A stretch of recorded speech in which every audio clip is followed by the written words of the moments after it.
on a regular basis. Do you feel the team rested on its laurels after the 5-2 start? Or? We absolutely. We were 5-2, and we were giving 95% effort. And that, 95% effort in any sport at any level gets you usually an L. And the other team gets a W. You go, well, they gave 100%, and they had more. You have to play as hard or harder than your opponent, and you have to play together as a team to have success. In most sports, especially in the Big West Men's Basketball Conference, where the top and the bottom teams can beat either team can beat any team any given night by 15 or 20 points, as evidenced in scores throughout the conference, as evidenced by the standings with 4 teams tied at 5-5, and the top 2 teams both with 2 or 3 losses at the turn. So I think that's pretty evident that there's the margin of victory, the margin of success and failure is so minimal in 3 or 4 plays that if you take 3 or 4 plays off, that's a result in a 15-point loss. Shooting-wise, the team's been struggling, as we know. Is that a product of just bad shot selection, too many three-pointers, let's say, not enough easy shots, and or is it just one of those inevitable cold streaks that a team has to go through? Like the ladies are going through a hot streak right now. Right, you just kind of wait for that, or is it the team's just not taking good shots? No, I think it's a combination. I thought there was a couple games where we had good looks and didn't nail shots, but other nights where you have to get some easy shots. And that goes back to that effort and that intensity at 90%, where if we get the transition basket, Pacific game, we had 2 or 3 transition baskets, we ran the floor harder. Just getting the angle, getting 3 feet ahead of your opponent, the point guard can throw it up, and you get 2 or 3 easy baskets. We're not having to manufacture everything. And that's sometimes the defense will create that easier basket where you have, it only takes 3 or 4 easy baskets to translate a percentage from 25 of 50 versus 22 of 54, or whatever the math might be on that. So we're looking at that issue of trying to get an easier basket, running the court, creating a little bit more from the defensive end. So I think it's a combination. Like usually, it's just going to be a little bit of combination of everything, and it's offense, it's defense, it's intensity, it's all that type of stuff combined as one. And let's talk about the opponents this week. Two teams that you've beaten before, so they've got that motivation. But, I mean, that notwithstanding, these are important games for you now with only 6 games left in the conference season. Yeah. So, first of all, Long Beach State, you got them good down there. And they're going to want to come up here and turn that around. Talk about Long Beach State and the challenge of playing them a second time. Yeah, well, we played them down there. Again, we've zoned a lot this season, and we zoned against them, and we were able to do a really nice job of getting to their shooters, contesting shots. Consequently, when we were on offense, we really got hot hand and shot the ball very well, shared the ball really well. More importantly is that we played with such great intensity down there that we had a 20-plus rebound advantage and got extra possessions on it. And so I think that was really the major key down there. So we're looking at a team that's extremely athletic, very gifted, a team that's picked to win the conference, starting out start of the year. And so here we are, both 5-5. We're picked last, or they're picked first, and the truth lies somewhere in the middle at 5-5 for both of us. So obviously it's a rubber match for them and an opportunity for them to come back and redeem themselves. And for us, it's an opportunity for us to try to stay in the top half of the conference. So I don't think we put a lot of thought into where we're at with Long Beach State, because we're still so concerned about whether we are going to make that total commitment to our own intensity level day in, day out, regardless of the opponent, regardless of the record of the opponent, regardless if it's home or away, regardless of who the starting lineup is.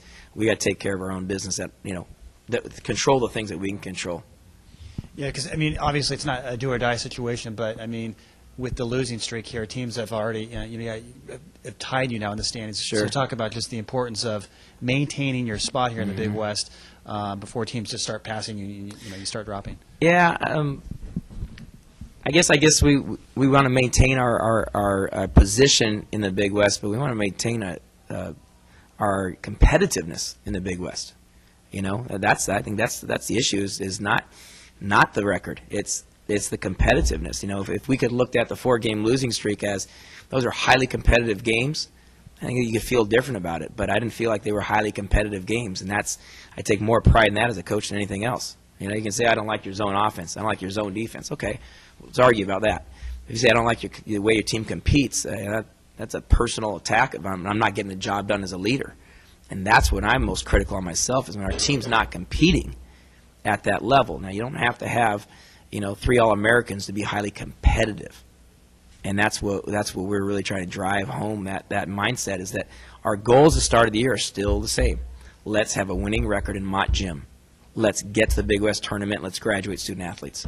So we're kind of being old-fashioned still and sticking with those 3 things. Hey, Coach. Hey. I guess talk about it a little bit. Is there, I guess, a big difference for you guys playing at home and playing away? As you guys seem to shoot better and win a little bit more when you're home. I think there's a difference. I don't know if it's a big difference. I think the Bakersfield game, I don't think that we showed the great intensity that we could have had from having a crowd in a home game. We could have come out and maybe got off to a more aggressive start, a more successful start.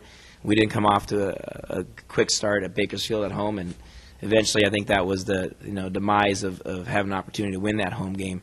So obviously we're winning some games at home, but we've gone on the road and been able to pull off some good road victories as well. Long Beach State and Irvine, some Big West road wins, and then of course 3 road, Big West Conference road home victories to combine that. So I think there's a comfort in shooting the basketball at home, but also that comfort that you have by being at home sometimes can translate to complacency, and you feel, oh, we're going to win because we're at home.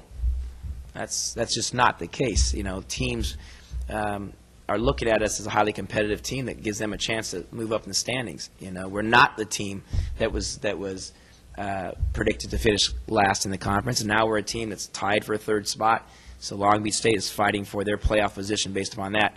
I don't think that at this point in time in February, with the standings the way they are, I don't think teams look at home or away as much as we need to pick up a game here.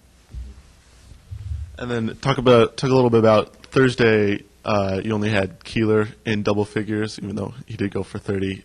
And then on Saturday, much closer game, had a bunch of guys in double figures. Right.